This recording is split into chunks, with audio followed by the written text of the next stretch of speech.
దేవుని ప్రేమ సందేశం అనుదిన ధ్యానాంశాలు తపస్కాల 5వ శుక్రవారం.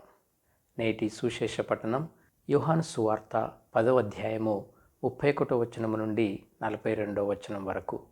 నేటి ధ్యానాంశం యూదుల తిరస్కారము. తండ్రి నాయందును నేను తండ్రి యందును ఉన్నాము. యోహాను సువార్త 10వ అధ్యాయము 38వ వచనం. క్రీస్తు ప్రభువునందు మిక్కిలి ప్రియ సహోదరి సహోదరులారా, యేసు తన దైవత్వాన్ని బహిరంగంగా ప్రకటించటం, దానికి యూదుల ప్రతిస్పందన గురించి నేటి సువిశేషంలో వివరించబడింది. యేసు దైవత్వాన్ని మరియు ఆయనను విశ్వసించటం యొక్క ప్రాముఖ్యతను నేటి సువిశేషం నొక్కి చెబుతుంది. యూదులు మరలా యేసును రాళ్లతో కొట్టడానికి రాళ్లను తీసుకున్నారు. తనను ఏ కారణం చేత రాళ్లతో కొట్టుచున్నారు అని యేసు వారిని సూటిగా ప్రశ్నించారు. నీవు మనుష్యుడివై ఉండియు దేవుడనని అనుచున్నావు, కావున దేవదూషణము చేసినందులకు నిన్ను రాళ్లతో కొట్టుచున్నాము అని అన్నారు. అందుకు యేసు, నన్ను తండ్రి ఈ లోకమునకు పంపెను, నేను దేవుని కుమారుడను, మీరు నన్ను నమ్మకపోయినను నా క్రియలనైనను నమ్ముడు అని యేసు అన్నారు. అయినను వారు మరలా యేసును పట్టుకొనుటకు ప్రయత్నించారు. యేసు మరలా తాను తండ్రి ఒకటేనని తెలియజేస్తూ ఉన్నారు. నేనును నా తండ్రియు ఏకమై ఉన్నాము, తండ్రి నాయందును నేను నా తండ్రి యందును ఉన్నాము అని పలికారు. ఈ వాక్యాన్ని మనము 2 భాగాలుగా విశ్లేషించవచ్చు. ఒకటి, తండ్రి నాయందును ఉన్నాడు అనగా తండ్రి అయిన దేవుడు యేసులో నివసిస్తున్నాడని లేదా ఆయనతో ఏకమై ఉన్నాడని సూచిస్తుంది. అయితే ఇది కేవలము భౌతిక సాన్నిహిత్యము లేదా సాధారణ సహకారము మాత్రమే కాదు, అంతకంటే లోతైన ఆధ్యాత్మిక మరియు తండ్రి కుమారుల ఏకత్వాన్ని సూచిస్తుంది. యేసు తన మాటలు మరియు క్రియలు తన స్వంత అధికారము నుండి కాకుండా తండ్రి యొక్క అధికారము నుండి వచ్చాయని తెలియజేస్తూ ఉన్నాడు.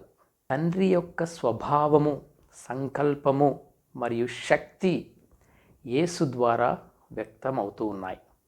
రెండవది, నేను తండ్రి యందును ఉన్నాను అనగా యేసు కూడా తండ్రి యందు ఉన్నాడని తెలియజేస్తుంది. ఇది పరస్పర ఏకత్వాన్ని మరియు లోతైన సంబంధాన్ని సూచిస్తుంది. యేసు తన ఉనికి, ఆధారము మరియు స్వభావము తండ్రి నుండి వేరు కాదు అని తెలియజేయుచున్నాడు. వారు ఇద్దరూ ఒకే దైవత్వములో పాలు పంచుకుంటున్నారు. అయితే దీన్ని యూదులు దైవదూషణగా భావించారు. యేసు చేసిన క్రియలు అనగా అద్భుతాలు, స్వస్థతలు దేవుని చిత్తాన్ని వ్యక్తపరుస్తూ ఉన్నాయి. అందుకే యేసు నా క్రియలనైనను నమ్ముడు అని అన్నారు. యేసు సత్యమును తెలుపుటకు శతవిధాలా ప్రయత్నం చేస్తూ ఉన్నారు. కానీ యూదులు ఆయనను విశ్వసించలేదు. వారిలో ఎలాంటి మారు మనస్సు కలగలేదు.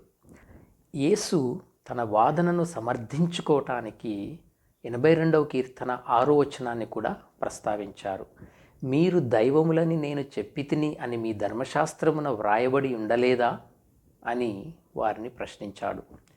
దేవుని వాక్కు ఎవరి వద్దకు వచ్చెనో వారే దైవములని లేఖనం చెప్పినప్పుడు, తండ్రి నన్ను ప్రతిష్ఠ చేసి ఈ లోకమునకు పంపెను, నేను దేవుని కుమారుడనని చెప్పినందున దేవదూషణము పలుకుచున్నానని నిందారోపణ ఎలా చేయుచున్నారు అని వారిని ప్రశ్నించాడు.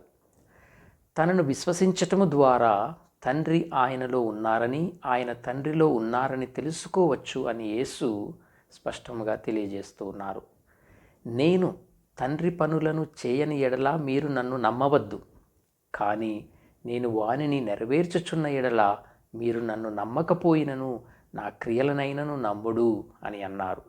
ఎందుకంటే దైవత్వానికి నిదర్శనముగానున్న తన క్రియలను నమ్మినచో తండ్రి నాయందును నేను తండ్రి యందును ఉన్నామని మీరు గ్రహింతురు అని యేసు తెలియజేశారు.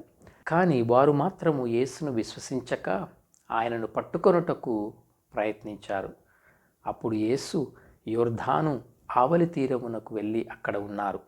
అనేకులు యేసు వద్దకు వచ్చారు. బప్తిస్త యోహాను యేసు గురించి చెప్పినవన్నీ సత్యమని చాలామంది విశ్వసించారు.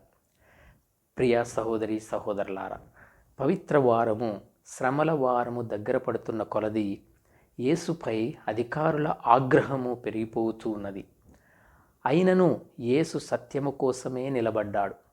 అసత్యానికి, అబద్ధాలకు ఏమాత్రము చోటు ఇవ్వలేదు. మన శ్రమలను యేసు శ్రమలతో జత చేద్దాం. ఆయనను సంపూర్ణముగా విశ్వసించుదాం. యేసు తండ్రి దేవుని యొద్దకు మనలను నడిపించుటకు, ఆయనలో మనలను ఐక్యం చేయుటకు వచ్చి ఉన్నాడని విశ్వసించుదాం. యేసు మన మంచి కాపరి.